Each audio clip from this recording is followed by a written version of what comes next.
¿Qué tal? ¿Cómo están? Estamos en un nuevo episodio de Las Miradas de Todos. El día de hoy nos acompaña la doctora Selene Nájera. ¿Cómo estás, Selene? Hola amigo, muy bien, gracias por la invitación. No, gracias a ti por acompañarnos. El día de hoy vamos a hablar de asma Ujú. en general o en niños enfocado. Es un tema muy interesante. Si gustas, primero definimos qué es el asma. Bueno, es una enfermedad crónica de manifestaciones muy heterogéneas que tiene limitación del flujo espirométrico, ¿verdad? O de la capacidad de lo que nosotros tenemos para respirar. Ok. Creo que sí hay como a veces duda en la frecuencia de cuando se presenta y hasta en los síntomas y sobre todo en la época de post-COVID que tenemos. ¿Cuáles serían esta frecuencia y los síntomas que se pueden presentar en los niños? Bueno, pues los síntomas son sibilancias, dificultad para respirar, que exista tos nocturna o tos en la actividad física, que ocasionalmente también tengamos tos al sonreír o al reír a carcajadas. Y pues es una enfermedad que es muchísimo más frecuente de lo que pensamos. Desafortunadamente, en esta última era se perdieron un poquito las estadísticas por los tiempos del COVID, como tú bien dices, pero es una enfermedad que es mucho más frecuente de lo que pensamos. Hablamos de que una de las principales manifestaciones, por ejemplo, de asma, porque puede existir asma alérgico y no alérgico, pero en los alérgicos hablamos de hasta de por ejemplo, en la población en Durango hasta un 80% de prevalencia de pacientes que pueden tener hiperreactividad, ¿verdad? Ok. Hay una diferencia, ahorita que mencionas la hiperactividad, ¿hay diferencias entre solo hiperactividad y asma ya establecidas? Sí, porque puede existir hiperreactividad sin ser asmático, ¿no? Ok. Ujú. Pero es Eh, una de las características del asma, claro. la ¿Cómo sería hiperreactividad. hiperactividad nada más? Pues, por La ejemplo, un diferencia. episodio de algún pequeño o de algún adulto que haya tenido una infección severa viral, que posterior a la infección viral, en los siguientes 3 meses, esté presentando datos de falta de aire, ¿verdad? O de sensación de falta de aire y de tos o de manifestaciones respiratorias como lo platicábamos en cuestión del flujo, ¿verdad? Ok. Y en la edad de los pacientes también hay diferencias, o sea, desde qué edad pueden detectarse y qué diferencia hay entre los bebés lactantes tal vez hasta ya más grandes. No, bueno, lo que pasa es que los bebés tienen, mm, no los podemos clasificar como asmáticos, ¿no? Existen bebés que son silbantes tempranos. Esos silbantes tempranos generalmente se induce estas sibilancias secundarias a la alimentación. Ok. Y así como pasa con el asma no alérgico, son muy poquitos aquellos bebés que pueden realmente llegar a ser asmáticos. Hablamos de una marcha o de un patrón que identificamos desde que ellos nacen, ¿no? Del antecedente, pues de que los papás sean alérgicos, o los abuelos o los hermanitos, y luego posteriormente la aparición de intolerancia alimentaria, dermatitis alérgica y luego finalmente rinitis, y a los 3 años debutan como asmáticos, si así quisiéramos verlo, ¿no? Pero no es un patrón, como te digo, es como una serie de eventos desafortunados que nos van pasando, o la historia natural de la enfermedad hasta Ok. que llegamos a los 3 años. Y ya de ahí hay fenotipos, o sea, los fenotipos del asma que también habría que ver, pues los que son alérgicos, los que no son alérgicos, los que son inducidos por obesidad, las variantes de la tos, que actualmente son aquellos que no necesariamente, que tienen la restricción del flujo, que tienen tos, que mejoran con el esteroide, pero que no es así como que la reversibilidad total que tiene a nivel de espirometría, ¿no? Ok. Y pues aquellos que son por el tabaco y aquellas mujeres jóvenes del asma que debuta tarde. Esos son los fenotipos del asma. Entonces, como puedes ver, es una zona muy amplia de diagnóstico, ¿verdad? Sí. Y por lo que me dices, está acompañada incluso de otros problemas o síntomas en otras áreas del cuerpo, no nada más en la parte pulmonar. Claro, claro. Y como platicábamos, pues cuando se trata de un tema de alergia, pues tenemos que abordarlo desde el punto de vista alérgico. Cuando se trata de un tema de comorbilidades, pues también tenemos que abordarlo desde ese punto, porque existe EPOC y asma, Sí. ¿verdad? O existe esa restricción que, como te comentaba, en el sobrepeso. Y a veces nosotros lo vemos así como que, pues se cansa porque está gordito. Pues no, no es eso, no es que son, que luego entramos a la gordofobia y otros temas que ya Sí, después hablaremos, ¿verdad? Pero no se trata de eso, no es un problema de salud, les genera esta parte de la restricción y de la hiperreactividad bronquial inducido por la obesidad. ok. Y en también estas causas que hay en la parte emocional también puede estar relacionado. Sí, tiene un trigger emocional, claro que sí. Y entonces sí, ¿escuchaste alguna vez el mito de que los pequeños habría que comprarles un chihuahua para que Ah, claro. mejoraran? Entonces esta parte de lo emocional va más o menos por ahí. El chihuahua también es un perro que generalmente es asmático y el pequeño enfoca su atención en curar al perro o en tratar al perro o auxiliarlo y entonces como enfoca esa atención, pues entonces aparte de que se mimetiza con él, ¿verdad? O siente empatía porque sienten lo mismo, entonces desvía esa atención y entonces tiende a mejorar, pero no es porque es una pregunta muy frecuente en la consulta. De hecho, la semana pasada una mamá me decía, ¿y si le compro un chihuahua, doctora? ¿Cuáles son los que quitan el asma? Y yo dije, ándale, no, no sé exactamente qué raza, ¿no? Pero ya platicándolo con ella, pues se comprendió ya esta parte emocional, claro que existe. Ok. Y en ese aspecto que hablas de los papás, ¿qué tan importante es también bueno, el antecedente obviamente que lo tengan los papás, pero esa educación hacia los papás para el asma con los niños? Sí, pues bueno, la idea de que vayan a consulta con el neumólogo justamente es esa, ¿verdad? Que ellos aprendan, porque estamos hablando de una enfermedad crónica. Es algo que si bien va a disminuir los síntomas en algún momento, es algo que no se va a curar. Y la idea es que aprendamos todos, ¿verdad? El médico aprender del ambiente, de la situación que él está en la familia para poder ayudar y los pacientes pues poner atención en sus indicaciones cada vez que van para saber qué los despierta, para saber por ejemplo pues que lugares contaminados o si fuman implica que hay riesgo, para saber lo de los ácaros, para saber lo de los hongos, para saber lo de la alimentación. Entonces todos esos son cambios que se tienen que ir dando paulatinamente y que no son sencillos porque es un cambio en el estilo de vida si queremos tener a un niño de manera permanente estable, ¿verdad? O con asma en control. Sí. Es entonces, digo, hablando específicamente de Durango, yo creo que es quizá uno de los estados en donde puede encontrarse más prevalencia. Por el tema de la alergia Ujú. y porque tenemos macropartícula, ¿no? Es muy diferente, te digo, no sé si alguna vez lo charlábamos tú y yo, que no es diferente, es muy diferente la contaminación del Sí, DF a la que tenemos aquí en Durango, es macropartícula, hay mucho polvo, las emisiones todavía que tiene el Cerro del Mercado que no son oficiales, ¿verdad? Porque supuestamente ya no. Pero tú ves a la gente de esa población cercana que tiene muchísimas más manifestaciones respiratorias que los que viven en el otro extremo. sí. Muy bien. Y en cuanto al diagnóstico, ¿cómo se puede realizar un diagnóstico para el asma? Mira, se supone que el diagnóstico lo debemos de hacer obviamente por clínica y por una espirometría, pero tenemos una situación especial, sobre todo los que somos médicos, en la cuestión de los aparatos. Son aparatos costosos que requieren insumos que también son costosos y que no todos los pequeñitos puedan hacerlos. Entonces, ahora las nuevas guías marcan que puedes hacer un pico flujo, una exhalación en pico flujo para determinar si hay variabilidad con o sin la aplicación del beta 2, que es el salbutamol. Y te dice ahí, no, pues no es confiable, pero si no lo tienes, hazlo. Dice, es mejor que tengas la flujometría a no tener nada, ¿no? Y solamente guiarte por la parte de tu instinto como médico. Clínica. Ok. Ujú. Pero lo ideal es que estos chiquititos al menos 2 veces al año, e incluso los adultos, visiten a su neumólogo para que les haga pruebas de función pulmonar, para ver que no exista remodelación y deterioro, porque el asma mal controlado puede dar manifestaciones muy severas.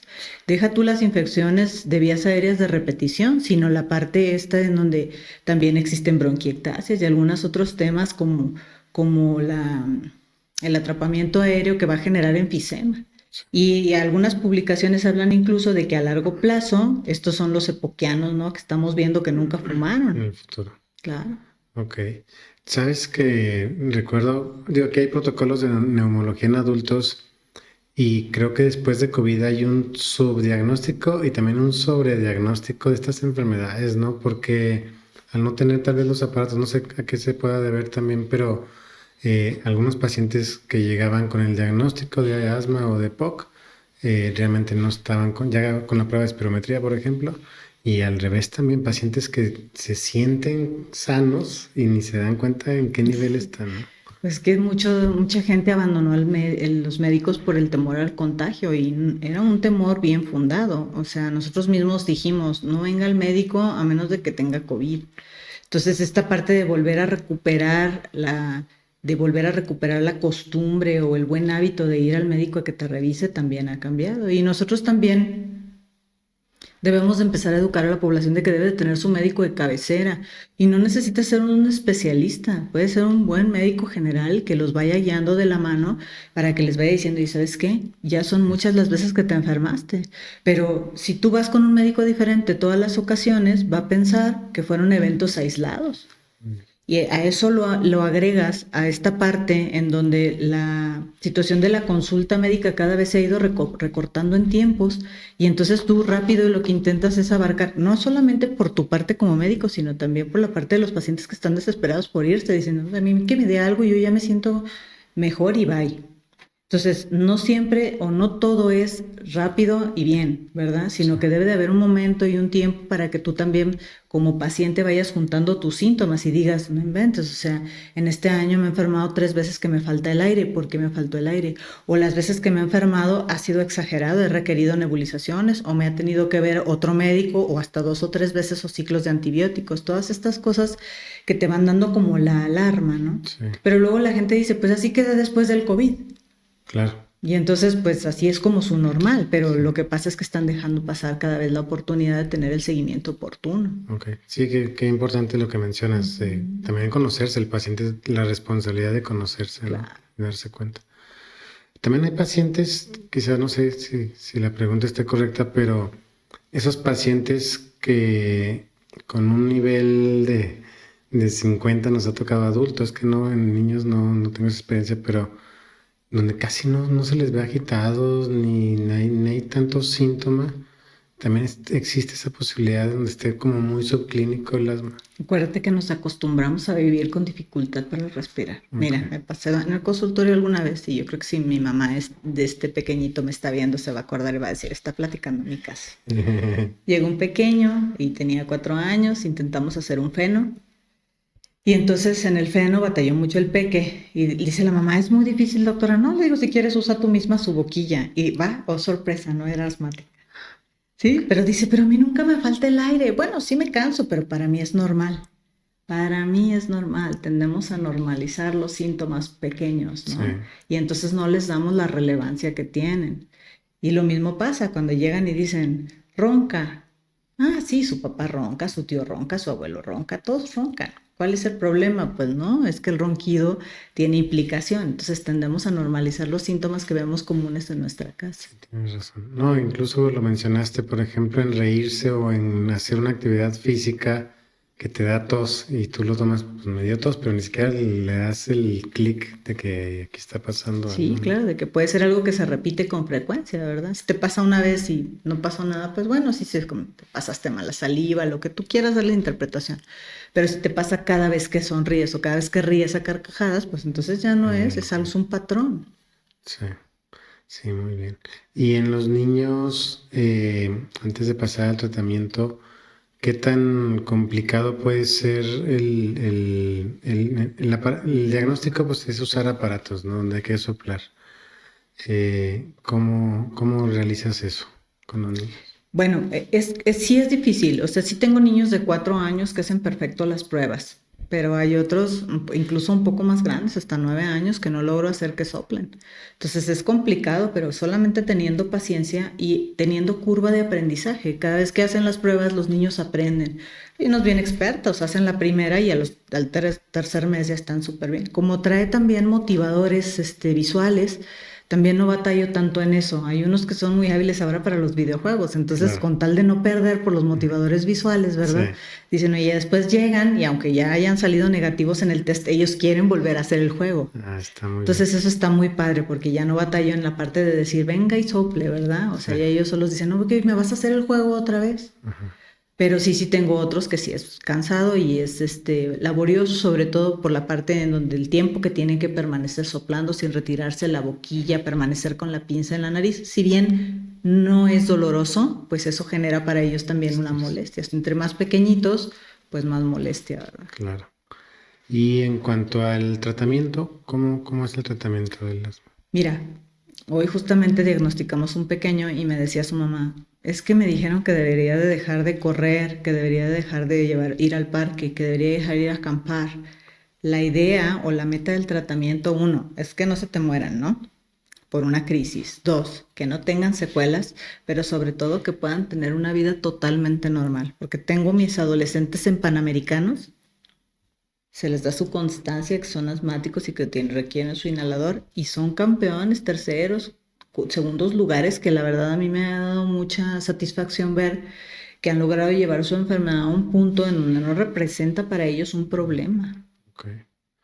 Y es que creo que en el tratamiento hay muchos aspectos que se pueden platicar. Por ejemplo, yo creo que nuestros papás estamos muy acostumbrados a ese uso para la tos, vamos a hablar, que jarabes, por ejemplo, ¿no? Entonces hay esa tendencia, todavía se ve esa marcada tendencia de usar jarabe. Hay tos, ten este jarabe o ten este té, ¿no? Entonces, digo, Sí, luego les dan té de cebolla con jengibre sí, y limón para la tos. Pero yo creo que es el más inofensivo de todos los remedios. ¿O cómo me dijo una mamá, sorrititol o algo así, que, ok. que es así comercial, sin intención de hacer un comercial. Claro. Este, pero sí, hay varias situaciones así de que dices tú, bueno, pues esta es la cultura que nosotros tenemos, así como en cuestiones de alimentación, ¿no? Pero sí es importante, por ejemplo, el retiro de los alergenos. En la cuestión ambiental, por ejemplo, pues sí, tener la cama, estar lavando con agua lo más caliente que se pueda, sábanas, almohadas, un cambio constante, asoleándola para la situación de los hongos, ¿verdad? No acostar a los niños con el cabello mojado. Esto no es porque el cabello mojado los enferme, sino que humedece la almohada, genera hongos, genera infecciones o proliferación de bacterias en la almohada y luego entonces en las mañanas amanecen enfermos. Porque en la noche lo están aspirando. Claro, lo Ujú. inhalan, está directamente en contacto con esa almohada, ¿no? Entonces, este tipo de cosas, el hecho de que las casas no tengan moho o humedad, ¿verdad? También hay que lavar las paredes con vinagre o con bastante jabón y poner los ventiladores para que no estén los niños o abrir ventanas para que tenga una ventilación Por adecuada. ejemplo, los baños, ¿verdad? Te Por ejemplo, los refieres. baños. En los baños sí o sí tienen que lavar. Y hay muchas casas con humedad, aunque tú no lo creas, o sea, desafortunadamente no todas las casas son nuevas, ¿no? Nos gustaría o tienen el mantenimiento que deberían, O sea, pero hay hasta salitre. estás dando ejemplos para, digo, quizá nos saltamos eso. La fisiopatogenia del asma no cualquiera, pero muchos de los agentes que estamos inhalando por la nariz potencialmente pueden inflamar las vías respiratorias. Claro, el control del tabaco por parte de los progenitores. Hay muchos papás que dicen, ¿sabes qué? Yo sí fumo, pero no fumo enfrente de los niños. Sí, pero y todos los pigmentos se te quedan en orejas, en las cejas, en el cabello, en la nariz. Y tú llegas y besas a tus hijos o tus hijos te abrazan y ahí van todos los pigmentos a los chiquitines, ¿no? Todas las tracitas de ese tabaco que se quedó, que son invisibles para el ojo humano, pero que ahí está. Y entonces ahora les platico siempre a mis pacientes que hay varios estudios en donde si tú haces que el progenitor deje de fumar, se reduce 75% de las exacerbaciones que pueden tener en un año. Ok. Fíjate qué importante, o sea, estamos hablando de un mundo de diferencias, Sí. que es lo más difícil, porque luego sí entiendo que esta situación de fumar no es una cosa sencilla, ¿no? Pero se los explica si la gran mayoría de los papás por amor dejan el tabaco, Sí, papás y mamás. El vapeo, que aunque no está demostrado, ¿verdad? Pero ya has claro. visto qué tanto daño está haciendo ahorita. No, si bien no está demostrado que cause cáncer todavía, sabemos perfecto que el daño, pues también existe. Sí. Entonces, te digo, esas cosas ambientales, estas cosas que son de contacto, que sigue siendo ambiental, por ejemplo, toda la gente que vive en lugares en donde se exponen todavía a la quema de leña, como en el Salto, ese efecto de biomasa. Sí. Y los niveles IMECA están más altos allá. Entonces, cultural, pues sí o no, Sí. es del lugar, sí o no. O sea, tu tratamiento a los pacientes antes de dar algo intensivo como inhaladores o medicamentos, realmente te enfocas mucho a lo social, a lo alimento, todo esto. Sí, pero se les tiene que dar también el inhalador, porque no hay cosas que no van a desaparecer, o sea, el papá no va a dejar de fumar de hoy para mañana, Sí, ¿verdad? Entonces va a tener sus escapadas y en esas escapadas tú no puedes dejar al niño desprotegido o con inflamación de la vía aérea. No se van a cambiar de casa porque ahí viven, probablemente ahí compraron, ¿no? Entonces estas cosas son las que tenemos que ir viendo. Hay alimentos que también generan inflamación. Entonces también explicarles, mira, cuando tú comes pues todo lo que son los sulfitos, ¿no? Las papitas, los juguitos, todas estas cosas que ya sabemos que son artificiales y que nos engañamos cuando dicen en la etiqueta, me van a odiar. Ya no tengo conservadores, pero pues es real, los tienen, porque sí, cómo mantienen 3, 4 meses la vigencia de las papitas o los juguitos, aunque digan sí. naturales, ¿no? Entonces, todo este tipo de cosas son acompañar, no solamente es el medicamento, es un cambio en el estilo de vida. Que sigan haciendo ejercicio los que ya lo hacen y los que no lo hacen empiecen a hacerlo. Ok. Porque contrariamente a lo que se piensa, el ejercicio ayuda a las... Claro, ayuda muchísimo porque fortalece la caja torácica y de esa manera ayuda a que no tengan tantas exacerbaciones, ¿verdad? Sus músculos están más fuertes. Sí. Porque quizá nos da miedo como papás o a nosotros mismos ver que estamos batallando con el ejercicio al principio, pero mientras más hagas ejercicio, más Sí, pero eso capacidad depende tendrás. mucho de tu médico. O sea, Ajá. tu médico te debe de explicar cuándo es una situación de alarma y cuándo es una situación que es permisible. Y te debe de explicar qué hacer antes de someterse al ejercicio, Ya. ¿verdad? Porque no es solamente, ¿sabes que tiene asma? Si lo ve que se agita, le ponen el inhalador. ¿Cuándo le va a poner el inhalador de emergencia? ¿Cuándo usa el mantenimiento? ¿Qué cantidades? ¿Qué inhalador? O sea, todas estas cosas, ¿verdad? Que ya son cosas de prescripción médica, pero te debes de asesorar siempre con tu médico para que sea él quien te dé todo este tipo de información. Sí. Yo recuerdo mucho, digo, nos pasó en consulta contigo y lo aprendimos, cuando llevamos a nuestro hijo, no, tenía pura tos, en realidad tenía nada más tos y no se le quitaba y nos ayudaste, pero 3, 4 meses después falleció su abuelo. Y no, nunca se me olvida, la verdad, que nos dijiste es que tienen que explicarle, tienen que acompañarlo y que vaya al sepelio. ¿Por qué haces eso? Es importante explicarles a los niños las cosas. Mira, a veces nosotros pensamos que no nos están viendo, pero ellos nos conocen, a lo mejor no saben con exactitud qué pasa si somos muy herméticos con ellos, pero ellos ven nuestra microexpresión. Ven que sus comportamientos o nuestros comportamientos como papás no son normales y que sus rutinas cambian. Imagínate el estrés que les genera a ellos estar ajenos a saber qué es lo que les está ocurriendo a las personas que son quien las van a cuidar y quien los van a proteger en un cambio de dinámica y que ellos no saben si es para bien, para mal, pero te ven porque obviamente te veían mal, te veían sufriendo. Sí, Entonces imagínate, o sea, tú no les explicas y los dejas así pensando que no entienden o que les quieres ahorrar, ¿no? Una pena. Pero en cambio, si les explicas y les dices, mira, está sucediendo esto, hay ausencia, esto, no, créeme que ellos lo verbalizan y dicen, ah, por eso está así, pero vamos a estar bien. sí, ¿Verdad? De otra manera es incierto el panorama y esta parte de las emociones en algún momento va a hacer que nuestros cuerpos se expresen. Si no es tomándolo de la manera correcta, que es verbalizándolo y somatizando en el sentido de hacer algo, ser proactivos, lo va a tomar en cuenta y lo va a tener esta parte de enfermarse. Hace poco me decía una mamá, dice, doctora, creo que yo estaba trabajando mucho. ok. Sí, o sea, disminuí un turno y el niño está mucho mejor. O sea, todo este tipo de cosas es importante, pero si tú como médico no te abres a la charla, ¿cómo es que ellos pueden tenerte la confianza suficiente para expresar todo este tipo de cosas, Sí. ¿no? ¿Crees que en tu consulta muchos de estos niños, digo, estamos hablando del asma, pero en muchas enfermedades, toda esta carga que tienen los papás o esta influencia que tenemos los papás sobre los hijos, indirectamente a veces por trabajo, por otras cosas, eh, su salud mejoraría si los papás volteamos a vernos y mejorar ciertos aspectos? Sí, fíjate que yo me gusta mucho acompañarme de la parte de la nutrición y de la psicología. Yo creo que son mis dos mejores aliados. No es porque yo sea psicóloga, pero tengo la fortuna de trabajar con un psicólogo que es excelente Y cuando veo que hay una dinámica que no logro detectar qué es, pero que mi sexto sentido arácnido dice algo no está bien, no logro controlar al pequeño, ¿verdad? O a la pequeña, siento que algo no encaja en el patrón. Es muy raro que yo no logre controlar a alguien, entonces me ayuda Juan Antonio Burrola, que es quien me ayuda generalmente en la parte de la psicología.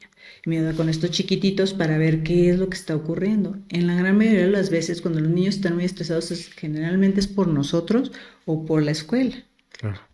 ¿verdad? Algo están viviendo en la escuela y es una pregunta que generalmente luego les digo, ¿cómo vas en la escuela? Y tienes amigos, y porque también hay que platicar con ellos. O sea, si tengan 3 años, hay que platicar con ellos, ¿no? Sí, Entonces de repente yo creo que han de pensar los papás que me volví loca, pero pues si platicas con ellos y los ves cómo interactúan contigo y todo, bueno, ahí te das cuenta de si hablan bien o no, de qué evolución en el desarrollo tienen, qué cosas son las que les gustan, cómo puedes abordar más fácilmente lo de los alimentos y lo de los medicamentos, porque también si un extraño, que en este caso sería yo, se siente y platica con ellos, te duele la pancita por esto, vamos a hacer cambios en la alimentación. Créeme que son seres humanos extraordinariamente inteligentes. claro. O sea, tú los ves, les hablas con la verdad y ellos se entienden, claro. Como papás siempre vamos a batallar en las estrategias. Ese es nuestro trabajo, es nuestra chamba, ¿verdad? Cómo hacer para que los niños estén mejor, comiendo mejor, llevando sus medicamentos, es nuestra chamba. Pero también si alguien te ayuda, pues qué mejor. Sí, sí, muy bien. Y en el aspecto nutricional también te estás apoyando entonces o de alimentación con él. Sí, está la doctora Carolina de los Ríos. Ella es quien me ayuda en la parte de lo de los alimentos con los chiquititos que tenemos mucha intolerancia alimentaria actualmente. Entonces, esta situación hace que tengan asma de lactante, ¿no? O silbantes tempranos. Sí, Y es quien me está ayudando afortunadamente a controlar estos chiquititos. ok, muy bien. Y otra pregunta sería también, en estos casos donde el asma de no fumadores evoluciona a EPOC, que a veces son hasta en etapas en los adultos de edad temprana, ¿no? Ni siquiera llegan a una etapa de 60, 70 años.